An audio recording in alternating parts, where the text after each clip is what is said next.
Hi, welcome to Temple Talks. I am your Temple Priestess Paige, and this is a uh, line of episodes or videos where I talk about things that deal with emotions, being a woman in this world, learning your power, finding yourself through self-discovery practices, and experiencing life, processing emotions, if I haven't said that already, and finding connection through women and the sacredness of being together with other women.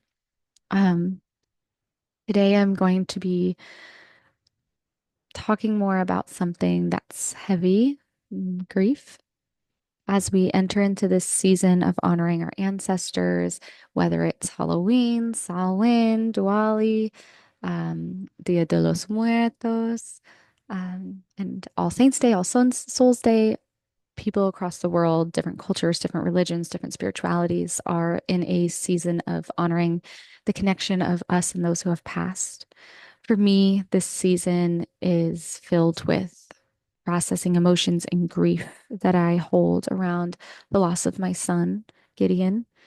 His birthday is November 6th. That's also when he passed.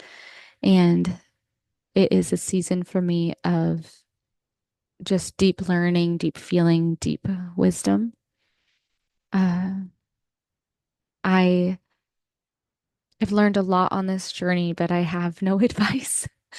Um, I do have my experience, so I'm going to share that a little bit today in hopes that you can take something away from it. Um, this year was especially heavy for me. Um, I entered this season feeling very hopeful and very excited. My birthday is November 5th, so the day before my son's. And coming up to my being someone who loves her birthday and used to plan myself parties because I loved being around my friends and celebrating. I've entered a space of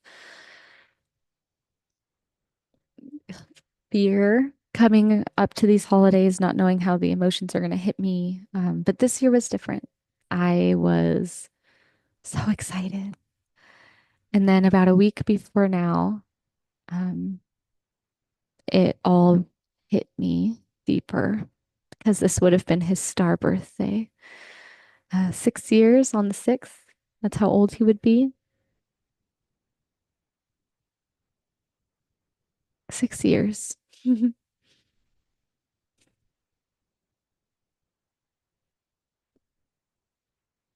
You know, this journey of grief is wild because everyone experiences it differently. And yet there's this string that I feel like connects us all, those who are holding this grief. Um, Mothers who've lost children, I feel so connected when I hear that because I just feel like I know that depth. I've experienced so much of the depth of these emotions through actually sitting with them, these feelings, and yet I know there's so much more beneath this. I almost feel like I'm still on the surface this year. I can feel that there's so much more depth to the break that I feel like came with losing him. I'm someone who I would say practiced toxic positivity. Like anything that happens, like we got this, we can move through it. And then I lost a child and I felt so destroyed, so broken, so lost, so alone, despite the fact that I did have people around me looking back, but I didn't have this knowledge and understanding of how to move through grief. I had other moms that tried to help, but so much of that was just online. And that's kind of, I'll say it a million times, the beauty of meeting with women in person and these women's circles that I'm starting to cultivate and that women around the world are like bringing more to life nowadays. But I didn't have that or know about that or understand that at the time. Over the years, I've hid from a lot of it. And then about 3 years ago, I started feeling the depths of it. Um, I was using cannabis a lot. And actually, I think that was such a healing plant for me, because it opened my heart to be able to feel everything. I didn't have these blocks. I was able to like tap into a different part of my consciousness. Um, and I had been using cannabis for a long time before that, not chronically, just in zones, or I don't know how to say that, just in different little bits of it at a time. But I started using it a little more often to help cope with some anger I was dealing with and anxiety. And it was really interesting to see the amount of sadness that I was carrying that I hadn't allowed myself to feel, and be vulnerable with myself, which is interesting, which kind of a unique part of this path for me was not lying to myself anymore about how I was feeling. I kind of felt like that, like I was lying, trying to be like, I'm gonna be fine. I mean, I am fine, and you're gonna be fine, but I'm also hurting, you know, on and off. Um, but through the feeling of these deep sadness, I found that I could like know myself more, like like feeling the emotions allowed me to see myself in my darkness, and opened it instead of just breaking. I felt like I was breaking open. I was loving deeper. I was seeing clearer. Um, could see other people more, and when they expressed hurt, it was almost like my heart was touching their heart. Like, I know. And so a beautiful thing about actually grieving was that it allowed me to love more deeply. I've heard that grief is not the opposite of love, it is the depth of love, the loss. This person is gone, but you grieve deeply because you've loved deeply.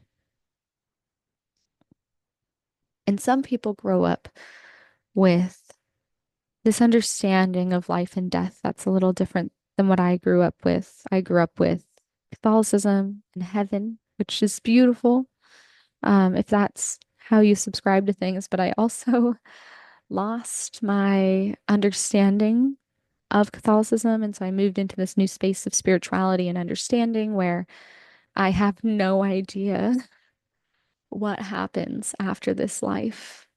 I mean, I have no idea. However, because I feel like I'm able to feel so much more deeply now, I have this knowing that there is life. And through that and through this awakening I had in feeling my grief, it was almost like allowing myself to grieve awakened me into myself, and to see myself, to see others, but also to like see, to see what was not there, to be able to sit on this side of the veil and feel the other side. Um, and to be honest, I know that a lot of what I talk about sounds crazy to a lot of people.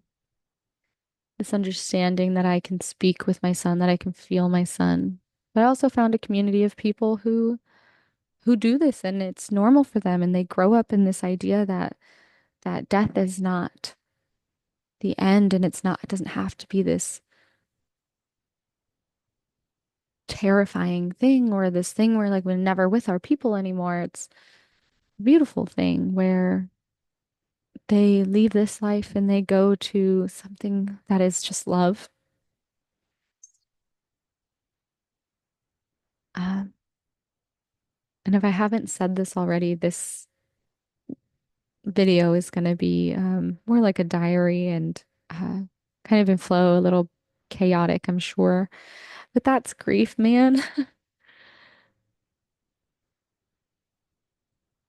That's grief.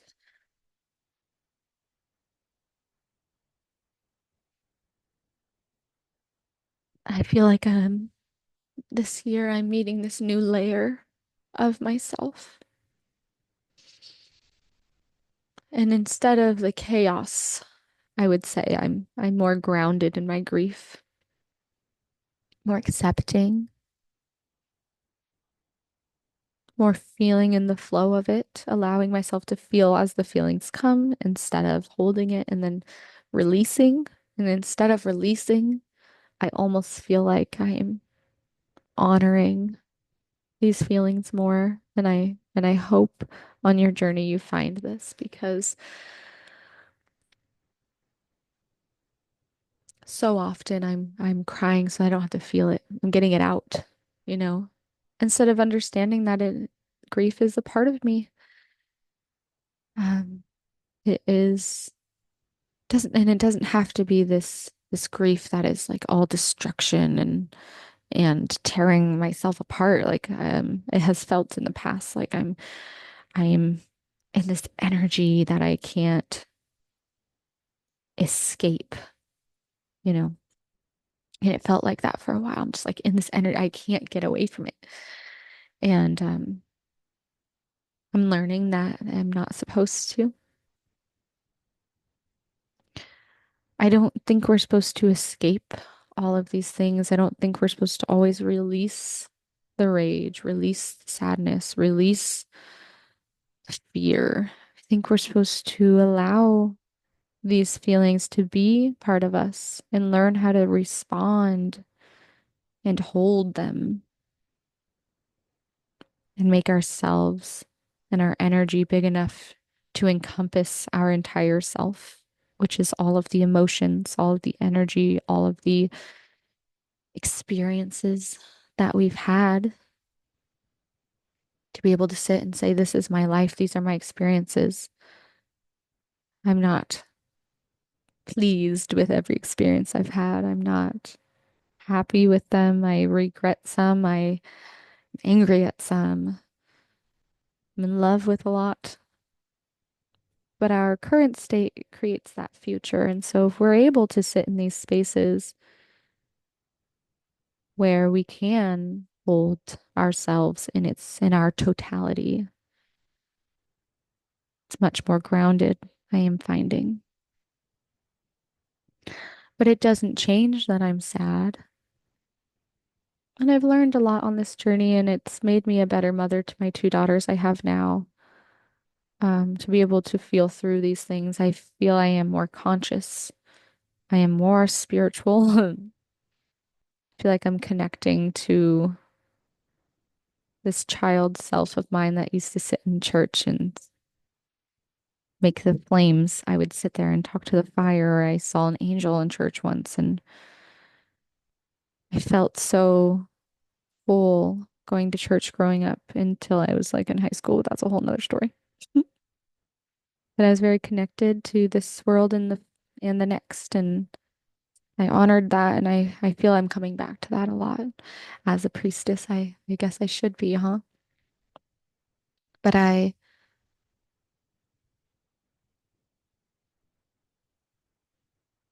feel as though our world is in a deep state of grieving all the time, but we run, we hide, we fight. And sometimes there's power in allowing ourselves to surrender to what is. And that sounds so simple, but in a world where we try to control everything and we have all these distractions, it's hard to allow ourselves the space to just be, to surrender. You know, as a stay-at-home mom, I have a unique set of skills. No, I have a unique space to feel what I need to feel. However, it makes it very difficult sometimes when I am in these big emotions to parent and to be a solid parent. And so, although I do feel like this has made me better in the consciousness that I've come to find in who I want to be as a mother, this understanding of who I am and how I will bring this into the world Sometimes the emotions do get the better of me. And I am still learning how to surrender to it all and allow myself to just be who I am and who my experiences have been and how they have affected me and how I feel about them, and honoring the fact that we all will experience these things differently because of our experiences.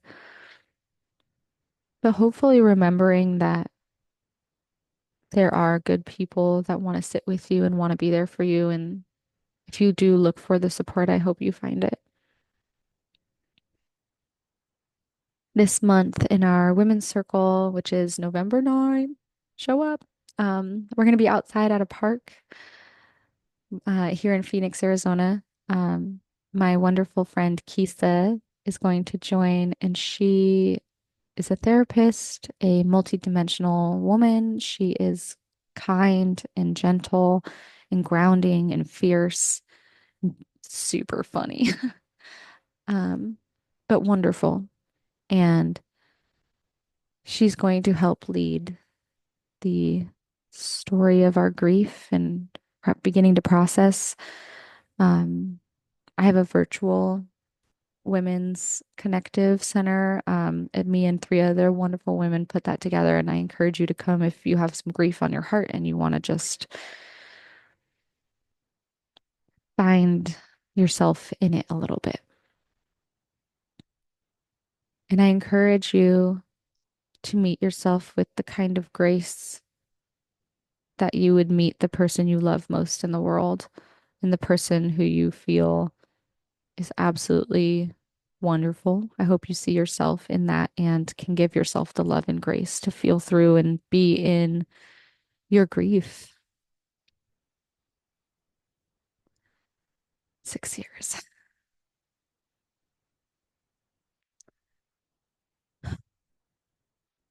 I hope I find more wisdom on the way as I feel through these emotions and learn to understand myself and why I move the way I do through the world. But I hope that if you're watching this, it was easy enough to follow along. I am gonna head to bed. Family's been sleeping. I just want to say thank you for sitting through this if you did. Not a lot of people have the space for grief, whether it's their own or the other people in their lives. Um, and sometimes it's a lot about just creating that space for ourselves. And knowing, I hope you know, and I hope this is your experience as well, that although it is heavy sometimes,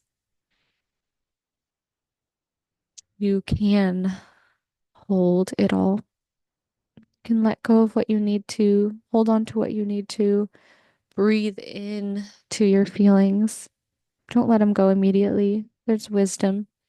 There's wisdom in grieving. There's wisdom in feeling our emotions. There's wisdom in loving ourselves and loving each other.